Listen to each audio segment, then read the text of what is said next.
Hi, everybody. How are y'all? Yeah? Who's from Minnesota? Sorry, I said that incorrectly, Minnesota. Did I do that right? No. Don't y'all hold your hand up when you want to show people where you're from in the state? Isn't that is that a Wisconsin thing? Okay, never mind. Forget that I said that. I totally just burned all my St. Paul bridges. I was gonna use my hand to describe where I'm from, but we're just gonna move on. This is my husband. I've got a great picture of my cute husband. His name is Tommy. So I'm seeing all these signs that say, go Tommy. So I'm like, yeah, go Tommy. He's a great husband. He's really cute, he's funny, he's like Tigger from the 100 Acre Woods, he's full of energy all the time. I'm a little more Eeyore, so our marriage is interesting, but that's okay. We're very happy together. I recently met the Pope, that was pretty cool. He says hi, by the way. I got to spend a week in Rome for the pre-synod gathering. The funny thing about this picture, so it's a selfie, right? I'm a millennial, I was born in 1989. And this picture of me with the Pope, I was super proud of, until I saw the picture of me taking the photo. I want to point out, people reaching for the Vicar of Christ, the Holy Father, and I just turned my back. I made a judgment call in that moment.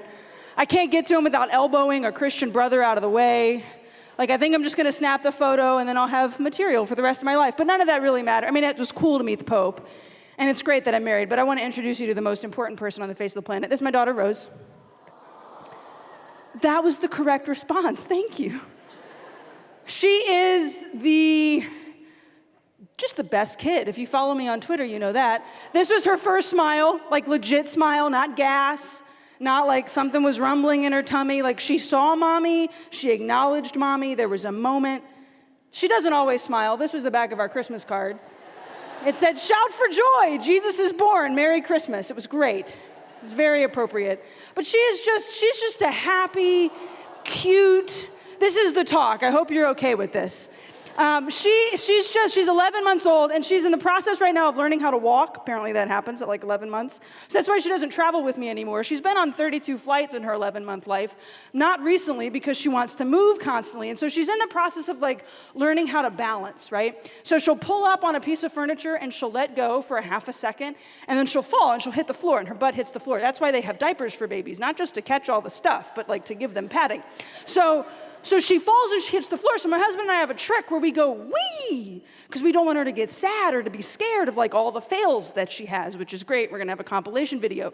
But I've conditioned myself to saying wee every time I see a kid fall. So I'm in the airport this morning, Bose noise-canceling headphones on, rocking out to Ike and Dolo's new song, Guiding Light, having a jam party, and this kid falls right in front of me, and I go out loud enough for other people to hear, wee! And I have become a mom, totally. I've totally invested myself in that. She looks just like my husband. They are twins. She looks nothing like me other than the ears. We have the same little ears that stick out. And I'm not just showing you all these photos because by using this in my talk, paying the photographers now a tax write-off, I'm making a point, I promise. This little girl, 11 months ago, on August the 24th, 2017, at 4:34 in the afternoon, came blazing into the world, and everything changed. In an instant, nothing else mattered. I could never hold a microphone again. I could lose any amount of money I ever had. I could wreck my car. Nothing mattered. I mean, that would be really terrible stuff, but that didn't matter. In that moment, the only thing that mattered was making sure that she was okay, making sure that she was provided for, that she was cared for, that she knew forever and ever that she is the most important person to me. And that I would go to the ends of the earth, literally walk through thorns to provide for my little Rose. And I think now, and I get to travel across the country and talk about Jesus, it's awesome. But when people ask me, well, Katie, tell me who you are. Who are you? Tell me about yourself. That's the first thing. That's the first thing in my bio on Instagram and Twitter, so you know it's real, like Tommy's wife and Rosie's mom. That's what defines me. And every single person in this room, wherever you're from, the Minnesotans who hate me because I'm a Stookie for Wisconsin, all the way to the South Dakotans, to the Idahoans, to wherever you're else may be from, Every single one of us in this room have things about us, right? That define us. Chris was talking about it. You've got the band geeks, you've got the math nerds, you've got the jocks, you've got the pretty girls, you've got the girls that don't think that they're pretty, but they're like sleeper beauties and they just don't know it yet. You've got the people in the room who are like super outgoing, and you've got the super introverts who like, they don't want to be here, and somebody threw them in the back of a van, and now they're in a room where people are screaming about Jesus, and there's a Mary statue, but we're like mosh pitting in front of it, and it's weird. Like, there are people in this room, every single one of us, we identify ourselves in a certain way. And I get to go across the country and talk about our identity in Jesus and rile everybody up. Talk about how much Jesus loves you. But some of us are sitting in this room. I stand before you today sometimes really questioning a lot of who I am. Not really understanding who I am. Because I think, and I'm just spitballing here, I think the fundamental problem in our culture and our society and our generation, I'm imagining that I'm in the same generation as you. I know I'm not. But I think the fundamental issue that we face today is that when we are asked this question, who are you? We don't first say that we're loved. You're loved. Yeah, you're math geeks and you're band nerds and you're jocks and you're pretty and you don't feel pretty and you're all these external things. You do all this stuff. Some of you are artsy. Some of you are fartsy. Some of you are funny. Some of you have no sense of humor. Some of you love to talk to people, and some of you just want to be left alone. All those external things are rooted and grounded and based in, first and foremost, the most fundamental truth about any single person that ever walks the face of the planet, whether they believe it about themselves or not. You are loved. If you don't believe me when I say that, it's okay, they're still gonna give me a paycheck. But I'm gonna try really hard to convince you that it's true. You are loved, not because of what you do, not because of what you have, not because of what you haven't done. You're not loved because you externally produce. You're not loved because you somehow earned it. You have a heartbeat, you have a brain. You can think and you can choose, therefore you are loved by virtue of the fact that you exist. And I'd be willing to bet, big money, that whole paycheck I'm gonna get, I'd be willing to bet that you could go back through the course of your young life and think about specific moments when you have encountered authentic love. Maybe from your family, or from your friends, from a complete and total stranger. There are moments when you have understood that God the Father loves you because you've experienced that love through other people. I am 29 years old, and I could pinpoint some specific moments. And one of my first memories, and it's kind of a fabricated memory because like you hear the stories you grew up. When I was 2 years old, on July the 17th, I walked into the living room of my parents' house on my birthday, and that little puppy was sitting in a brown basket waiting for me with a bright red bow. It's the best birthday present I ever got. For perspective, this year I got a bug zapper, but that's okay. That was the best one, that little puppy. We named him Checkers. He was my best friend. He would sit at the foot of my high chair, and I would like drop scraps to him. That's probably why we were best friends. Or he would sleep at the foot of my bed. My dad would throw him in the car and take me to daycare, and he'd be with us in the vehicle. I dressed up like him for Halloween one year. Like, I loved this dog. And when I was 5 years old, we moved. So we had Checkers for 3 years, and then my parents found their dream home, this gorgeous plantation-style house about 2 miles away from the house we currently lived in, had this huge backyard. It was right on the water, what we call a bayou. It's like a creek in Cajun. But there was no fence, and we had to get rid of Checkers. And he went to the farm. And I know what you're thinking. Went to the farm is like a euphemism for he went to the pound and was killed. But no, he really went to a farm. My parents had some friends that owned some land, and off Checkers went and lived a long, happy, glorious life. He died when I was a junior in high school. I remember getting the phone call from the lady who had taken care of him and being sad, but we had got another dog, Penny. She was a schnauzer. And they got another dog after Penny, Belle, a Chihuahua. Now my parents have a teacup Yorkie. They keep shrinking. That's just how my family goes. But I've always thought fondly back on Checkers. Such a good companion, loyal dog. Well, when I was 21 years old, Christmas 2010, we're sitting around the Christmas family table doing what families do, right? Eating and drinking and sharing stories and opening presents and just having a grand old time. And as we're sitting there, my grandfather, who's Puerto Rican, who talks a lot, he's sitting there and he's like, you know what, guys, I think I'm gonna go get myself a big dog after the new year. Like a German Shepherd or a Boxer, maybe a Labrador. I'm gonna get myself a big dog, something big to protect the property. So he's just talking about this big dog out of nowhere. And my dad is sitting at the other end of the table. And out of nowhere, he goes, Gus, don't get a big dog. They're more trouble than they're worth. And I just look over at my dad. I was like, what do you mean, Dad? We used to have a big dog, Checkers. He was such a good dog. You'd throw him in the car. You'd bring him to school with me. Like I dressed up like him for Halloween. Like I'm reminiscing. And my dad is just like, yeah, great dog. And he's rolling his eyes. I'm confused. My grandfather's continuing to talk about getting a big dog. My dad is poo-pooing on the memories that I have of Checkers. And my mom is shooting my father a look. Now, I've learned in 2 years of marriage that you don't have to say anything to your spouse to get them to know what you're saying. And in this moment, my mother was articulating to my father, shut up. And he was not getting the hint. So he's just going on and on and on. My mother's shooting him this death glare. My grandfather will not shut up about why he wants a big dog. And my sister is laughing hysterically at all of this. And I am very confused. So finally I cut and I go, Dad, I don't understand. Checkers was a great dog. Why are you saying he wasn't a good dog? Why is Mom mad at you? Why is Laura laughing? And Papa, would you just please be quiet for half a second? And my dad takes a big swig of his drink, which was not Diet Coke. And he looks at me and he goes, and my sister goes, wait, Dad, Mom, do you think it's time? And I go, excuse me, time for what? What is happening now?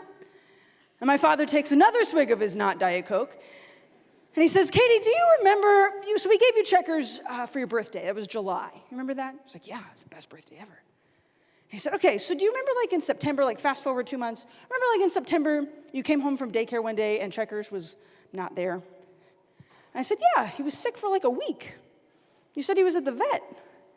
And my dad said, yeah. Another big swig of the not Diet Coke. That's what we said. So actually what really happened was I came home from work one day, and Checkers was dead in the backyard. And so we decided to replace him, but it took like a week to get the replacement dog, and we just never told you.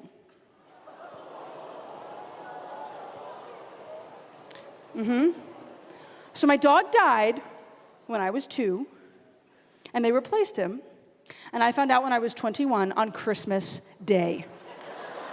And my little sister, who was not even alive when any of this happened, knew about it. It's the greatest deception of my life. I storm outside, because it's the South, and you can sit outside on Christmas Day, because it's like 85 degrees. So I sit down, and I'm pouting, I'm furious, I'm angry, I'm frustrated, I'm like pitching a little hissy fit. And my dad finally comes outside, and he sits down next to me, he's like, I don't want to talk to you. He's like, come on, Katie, just talk to me. Come on. I was like, what else are you lying about? Am I adopted? Did you not tell me that? Like, are we part of the mafia? Like, I need to know. And my dad, he just looked at me as if I was really dumb, but also really lovingly. And he said, Katie, what did you expect me to do? You're my little girl. You loved that dog. You loved him. You were obsessed with 101 Dalmatians. We gave you one. All you had was 100 to go. You loved that dog. I wasn't going to like sit you down and explain to you life and death and the eternal soul of a human versus the animal soul of a pet. I wasn't like, what was I supposed to do? Watch you be sad? No, of course not. So I replaced the dog. Do you know how much Dalmatians cost? They're like $600. I love you. Of course I would replace the dog and not tell you. Now, the point of this talk is not that Jesus lies to us. That's not the point of the talk. So don't go there. The point is that the Father always provides for you out of love. My dad didn't think twice. My mom has since told me the full story. He called her in a panic. Marie, Checkers is dead. What do I do? I don't know. When's my mom picking Katie up from daycare? I don't know. How much time do I have? Just get rid of the body and we'll figure it out. That's like a phrase that spouses should never say to each other. Get rid of the body, we'll figure it out. It's funny now. At the time, I'm sure it was terrifying, and thank God the government couldn't listen into our phone calls then. We love America. But like, can you imagine the terror and the panic of my parents, like making sure that it was taken care of, that they had something to make sure that their little girl wasn't sad, wasn't hurt, wasn't confused. The Father always provides unconditionally, without limits, no matter what. This whole weekend, we're gonna unpack again and again and again how the love of God is revealed to us in numerous ways, through the cross, through the sacraments, through the truth of our faith. We're gonna dive into the richness of the love of God. But we cannot understand the ways that love has been revealed until we understand the love itself. The love that roots and grounds your identity. The love that shapes and forms who we are. The most important thing about who we are. The love of the eternal Father for you. See, the love of God that is constantly providing for us, it's a love that is unconditional. It's like a love that's turned on, the faucet's turned on and it never turns off. Unconditional, without conditions, without limits. You don't stand before God and he looks at you, does a little one up and down and goes, okay, well, this, and this have to go, but you've done this, and this, so you get 50% today. It's not how it works. God doesn't scan you every day and then decide to bestow his eternal love upon you. You exist. His love is there. His love is constantly available. His love is constantly present. His love is constantly shaping and forming you. Sometimes we reject it. We'll talk about that later. But most of the time, many of us, I'm probably preaching to the choir because you're here, but many of us stand under that flow of the love of God and are shaped and formed by a love that has no limits.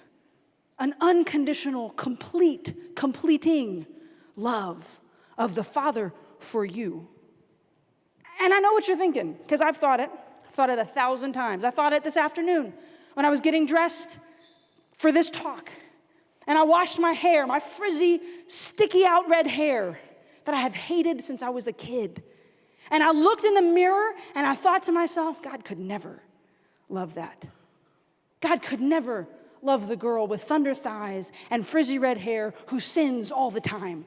God could never love the person who questions and doubts and runs away. But see, the unconditional love of God loves you even and especially when you do not love yourself. And so those of you in this room right now who think that unconditional love doesn't apply to you, you're dead wrong, and this weekend's gonna prove it. The unconditional love of God is a no matter what love. A love that isn't stopped when we screw up. See, I don't know about you, but I like to eat garbage. Not literally, that'd be weird. But yeah, I talk about Jesus, and yeah, I have a degree in theology, and yeah, I'm somebody's mother, which is still terrifying to think about. But I still make awful mistakes and little mistakes that just kind of snowball into these giant mistakes. And the next thing I know, I'm living in a dumpster of sin, completely and totally rejected and rejecting that unconditional love. But see, that faucet's turned on, it doesn't turn off. We're the ones that walk out of the stream and the flow of God's love. But that love is still there no matter what we do, no matter how far we run, no matter how far we distance ourselves from his love, no matter what else we try to shove into our life to fill the holes of our heart. God's love is still there, unconditional and no matter what. And the thing about that love, that unconditional no matter what love, when we stand under the stream of God's love, when we stand within the reality of who we are, loved by the Father, we're different. We're given new life. We are forever changed by the love of the Father. If you meet Christ and you're not changed, it was not Jesus that you met. If you encounter the unconditional, no matter what love of the Father, God is revealed to you and you begin to understand who you are. And when you see yourself in light of this perfect and eternal love, that is present no matter what you do. Things begin to change. You start to walk away from the dumpster. You start to make the better decisions. You start to live within the light. You are shown, it is revealed to you who you are, and you want to be that. You are totally transformed by this love of the Father that is revealed and that you live in. I could look at these moments of my life when I've seen it, when I've experienced those watershed moments, when I've encountered that love. But none was as significant as the moment that I held Rose for the first time. I don't think I'd ever truly understood how God could possibly feel until they handed me a 6-pound, 15-ounce kid screaming at the top of her lungs. And I knew, okay, I get it now. You know, Tommy and we're first-time parents. I didn't have a ton of interactions with babies before Rose, and she's really the only kid since, and it's pretty evidenced by this photo that we had no idea what we were doing. I mean, that's not how you hold a baby, first of all. Just FYI. She looks like a little Franciscan monk, too, but she's clutching her head like, oh no, what has happened? I mean, look at our faces. We're terrified. That's how I feel most days when she wakes up. Uh-oh. And now she can move? She can talk? Like, what do I do with this little creature who's so impressionable, but so tender-hearted and so loving? You know what a Rose hug is? She puts her head on your chest, and she strokes your face. That's what she thinks a hug is. It's going to be really weird when she gets older, and we tell her to hug people, and she's like 14, and that's what she's doing, but for now, it's really cute. Or like a Rose kiss is the full-mouth slobber. I'm team sloppy wet after having a baby, like full on. If you don't get that, oh, okay, that totally bombed. But whatever, I think the Catholic folks in the room understood some of that. But like this little kid came into our lives, guns blazing, and we didn't know what to do. And for the first 3 weeks of her life, we tried our very best to give and to give and to give. And she cried constantly. And she didn't sleep. She wasn't gaining weight. She was puking all the time. I felt like I was losing my mind. And in about 3.5 weeks, it was a Tuesday, she finally dozed off. I lay down in bed, my hands on top of her little chest, just so that there's like a little bit of weight and a little sidecar next to the bed. And then that little whimper. And I sat up in bed. I screamed to my husband, "My life is over!" And I stormed out of the room. And he just kind of like sat there for a second. And then I heard him say, "Katie, I think she's hungry. What do I do about that? I can't feed her." And I got in the shower and I turned the shower on. I stood in the shower for half an hour and I cried. Because I didn't know what I was doing. I didn't know how to love this creature. I didn't know how to love this little girl. I didn't know how to give to her without limits. I didn't know how to give to her no matter what. I didn't know how to give to her the way that I thought I needed to. I got out of the shower, I put my pajamas back on, and as I walk out of the bathroom, I hear humming in the living room. And I hear Tantum Ergo being hummed. The Latin hymn that we sing at the end of adoration, I hear it. I'm like, what is happening in my house? And I walk into the living room, and standing in the dark with our little girl clutched against his chest, with her butt sticking out, is my husband, standing there with his little girl, rocking her back and forth, humming a song with a beautiful melody and rhythm. And she was sound asleep. In that moment, I knew precisely how God the Father must feel when we are close to him. Pulled in close, snuggled up into the heart, our little butt sticking out, as he shows us that unconditional, no matter what love that gives us new life. See, the beautiful thing is, this love is not just a theory or a concept or an idea. This love given to you as a child of God is tangible.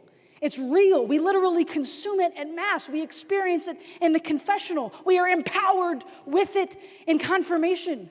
We are given that new life in baptism. That love of God is completely and totally real and without limit and without fail. And Jesus Christ, again and again in the Gospels, tried to teach us this, showing us the love of the Father in miracles, and in preaching, and in stories. And we good little Catholics have heard the parable of the prodigal son time and time again, but it is the perfect articulation of the love of the Father that is unconditional, no matter what, and restorative of life. We know it. We tune it out when we hear it's the gospel. We know what Father's going to say in the homily. We know every beat of the story. We've done every meditation in the book. Are you the Father? Are you the Son? Are you the good son? We know it, but it's powerful. This son walks up to his dad, and he essentially says to him, Dad, you're worth more dead to me than alive. That's what it means to get an inheritance, right? Somebody's died. And so he's literally saying to his dad, you are worth more, not alive. I know what my mama would do in that moment. She's Cajun, so she'd smack me. She'd wash my mouth out with soap, and that'd be the end of the conversation. But this father gives his son what he asks for. And off he goes. And we know the story. He squanders and he wastes the money on women, on booze, on gambling, on who knows what. He went to the Bourbon Street of Jerusalem and he wasted it all. And he finds himself broke and hungry and alone. So he gets a job, and it's a crummy job. He's slopping pigs, and he can't even eat the refuse of the pigs. He can't even eat their leftovers. And he's a Jewish man, so he's around these unclean animals, and he's feeling sorry for himself, and he's sitting in the muck and the grime and the filth. The world has betrayed him. What he thought was going to make him happy has let him down. The one thing he thought he needed, money, women, this money that he was supposed to win, none of it satisfied the desires of his heart because none of it was the infinite love of the Father. So he decides, my dad's got servants. He probably needs some help in the fields. I'm going to go back, and I'm going to ask. I don't want to be, he hypes himself up. He practices his speech. He knows what he's going to say, and he starts to walk home. He starts to head home. And the whole way there, he probably felt like complete and utter junk. He's going to hate me. He's going to be mad at me. He's not going to want to talk to me. I'm trash. He won't love me. I'm not popular enough. I'm not pretty enough. I'm not smart enough. I don't have enough followers on Instagram. The Father could never love me. And he shows up. And it says in the scriptures, while he is still a long way off, the Father catches sight of his son. The Father catches sight of his son, which means the Father was waiting and looking for him. Probably standing at the door every single day, waiting for his boy to come home. Waiting for his child to return. Waiting for the son that had said, you're worth more dead to me than alive, to come back. Maybe losing hope time after time. Maybe feeling frustrated or sad or betrayed, but never walking away from waiting. And as his son comes closer and closer, the father hikes up his robes and he takes off running. And he gets to his son and he pulls him into a hug. And he says, my son is back. He was dead, but now he's alive. Kill the fattened calf, put a ring on his finger. He's back. My son is back. And that unconditional love is poured out upon the child. The no matter what love, despite what he has done, despite the mistakes and the failings and the sins, he's back and he is loved, waited for by the Father, and he is given new life, welcomed back into the family, rejoicing in the kingdom, for the son was dead and is now alive. He was lost and has been found and is now resting in the reality of the love of the Father. Can you imagine that joy? A joy only a father could have for his child. A joy of complete and utter delight and pride and excitement. I see it every single time on Tommy's face when he throws Rose up in the air. This complete and utter excitement of a father seeing his little girl. I'm really close to my dad. I'm really blessed in that. I'm talking a lot about the love of the Father, and I know some of you in this room, you've got crummy dads, or you've got dads that have never articulated their love. My dad's not perfect, we know that. He lied about a dog for 19 and a half years, but that's not the point. But I think the love of God the Father is one that we can rest in, and we can know the reality of, if we can for just a half a second imagine how he looks at us when we come back to him. How he stands at the door and he waits to see us. You know, on my wedding day, I was standing in the dining room of my parents' house in my dress. It was a gorgeous dress. Had a lace overlay and a keyhole back, cap sleeves. Got it on sale, so this was even better. And it had pockets. Winner, winner. See, that gets applause every time. You ladies know. So I'm standing there in my dress feeling like $1,000,001. And the photographer just happened to be in the right place at the right time when my dad came around the corner and he saw me for the first time on my wedding day. And this look broke out across his face as he saw his most favorite and most beautiful daughter standing there in this gorgeous dress with pockets. That's my dad. It's my old man. His name is Garland. It's a Southern name. We call him Garland, darling. He's an old sap. He taught me how to drive. When I hit a pothole in the parking lot of the church and the window of his Volvo came slamming down, I heard words I didn't think he knew. But he let me keep going. He's the man that took me to college every time I had to go back to UD, the University of Dallas, semester after semester. And he'd put $50 in my account every 2 weeks, and he said, this isn't for rent, this isn't for groceries, this is for you to have fun with your friends. Because as I found out after the fact, every time he put money in my account, I'd call. And he just wanted to hear my voice. This is the man who, when I decided to take a job in Chicago and move to somewhere that I knew nobody, he supported me in my dreams. And then 11 months later, when I called and said, I want to come home, there he was, the front door of my apartment, ready to pack me up and move me home. This is the man who, for my entire life, I heard him call his mother, my grandmother, Rose, because she had Alzheimer's, and she didn't know who he was. And so when he'd call her mom, she'd get confused. So he had to call her Rose. And when we found out I was having a little girl, there was no question she's going to be Rose. So that for the rest of his life, he can call his first granddaughter that name.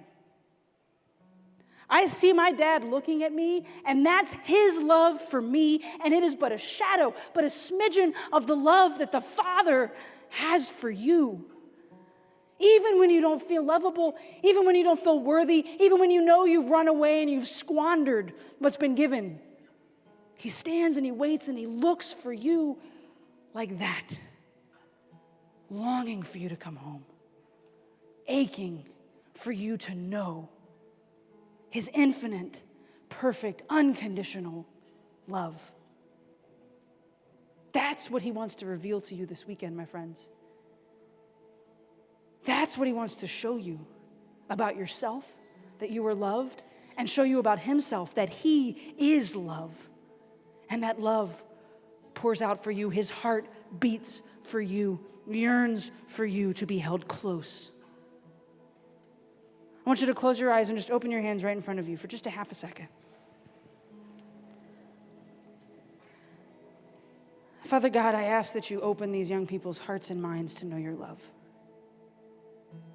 That you would completely and totally shatter their expectations, turn their hearts completely over to you so that you can show them all of the love that you have, perfect and complete, life-giving and life-changing. Wreck them, God. We give you permission to come into their lives and wreck them with your love, to make them new in you.